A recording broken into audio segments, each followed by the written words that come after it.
श्री शिवाय नमस्तुभ्यम दोस्तों, मेरे चैनल में आप सभी का स्वागत है। आज मैं आप सभी को लड्डू गोपाल की प्रतिदिन क्या भोग लगाना चाहिए जो उचित होता है लड्डू गोपाल के लिए और किस पात्र में लगाना सर्वश्रेष्ठ माना जाता है, आज हम आपको इस वीडियो में यही जानकारी शेयर करने वाले हैं। वीडियो के अंत तक बने रहेंगे तो आपको जानकारी निश्चित ही प्राप्त होगी और लड्डू गोपाल की सेवा आप सभी भी अपने घर में प्रतिदिन इसी प्रकार से करें जिससे उनका भाव भी आपको भी प्राप्त ज़रूर हो। तो आइए हम जानते हैं लड्डू गोपाल को प्रतिदिन क्या भोग लगाना सर्वश्रेष्ठ माना जाता है। यहाँ मेरी लड्डू गोपाल का सुबह का दिनचर्या है। सुबह इनकी दूध पिलाने के बाद अब मैं इन्हें स्नान कराऊंगी। स्नान करने से पहले मैं इन्हें कपड़े को जो है उतार लेती हूँ। उसके बाद स्नान इत्र सेवा देती हूँ। प्रतिदिन अगर हम भोग की बात करें तो लड्डू गोपाल को हम प्रतिदिन भोग में जो है माखन मिश्री का भोग लगा सकते हैं, मेवे का भोग लगा सकते हैं, जितने भी ऋतु फल होते हैं उनके भी हम भोग लगा सकते हैं। और अगर हम अपने प्रतिदिन रसोई घर में बिना लहसुन प्याज के भोजन, बिना चप्पल पहने हुए भोजन अगर बनाते हैं तो हम उसका भी भोग अपने लड्डू गोपाल को भाव से लगा सकते हैं। यानी जब आप अपने बच्चों के लिए नाश्ता बनाते हैं तो वह नाश्ता अगर बिना लहसुन प्याज का है और आप स्नान करने के बाद भोजन बनाते हैं और बिना जो है चप्पल को पहने हुए बनाते हैं तो उसका भोग भी आप लड्डू गोपाल को ज़रूर लगाएं।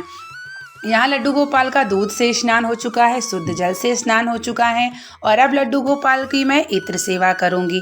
तो आप लड्डू गोपाल को 4 समय भोग लगा सकते हैं। लड्डू गोपाल का जो बर्तन होता है वह लड्डू गोपाल के ही भोग में इस्तेमाल किया जाना चाहिए। यानी आप अपने जो बर्तन खाते हैं उसमें गोपाल को भोग ना लगाएं। अगर आपके पास चांदी के बर्तन हो तो आप चांदी के बर्तन में भोग लगाते हैं तो ज़्यादा सर्वश्रेष्ठ होता है। यानी आपके पास अगर आपके बच्चों का भी बर्तन है, यानी जब बच्चे पैदा होते हैं तो उन्हें उपहार में ज़रूर मिलता है। मेरे बच्चे को मिला था तो मैं अपने लड्डू गोपाल की सेवा में लगा दी हूँ। चांदी के बर्तन होते हैं तो शुद्ध भी माना जाता है और लड्डू गोपाल को भोग लगा सकते हैं। अगर आपके पास नहीं है तो आप परेशान ना हो, लेकिन आप कोई भी बर्तन लड्डू गोपाल को जो भोग में लगाते हैं तो उसको अन्य जो है लोगों को ना दें, वो सिर्फ अपने भगवान की भोग में ही इस्तेमाल करें, जैसे कि सभी लोगों को उस बर्तन में कुछ भी ना दें। लड्डू गोपाल का भोग सुबह सबसे पहले आपको गरम दूध और चीनी शक्कर डाल के उन्हें शुरुआत करना चाहिए। जब आप सुबह उठाते हैं तो उन्हें दूध पिला के उठाएं। उसके बाद फिर उन्हें थोड़ा सा फल ज़रूर रखें। उसके बाद मैं स्नान कराने के बाद और भी भोग लगाती हूँ। तुलसी दल डाल करके पास में जल रख देती हूँ ताकि उनको जल भी प्राप्त होता रहे। दोपहर में अगर आप भोजन सात्विक बनाते हैं, बिना लहसुन प्याज का बनाते हैं, बिना चप्पल पहने हुए बनाते हैं तो ज़रूर आप लड्डू गोपाल को अपने घर के भोजन को भी भोग ज़रूर लगा सकते हैं।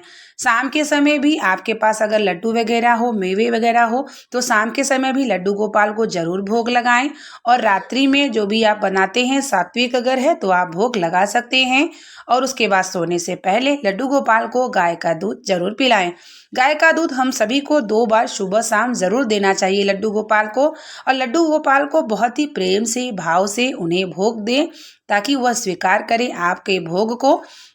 जब उनका भाव आपके घर में प्राप्त हो जाता है तो आपके स्वयं इच्छा होती है कि मैं तरह तरह के उनको भोग जो है लगाते रहूं हमारे लड्डू गोपाल को जो है, ताकि प्राप्त होता रहे और वह प्रसन्न रहें।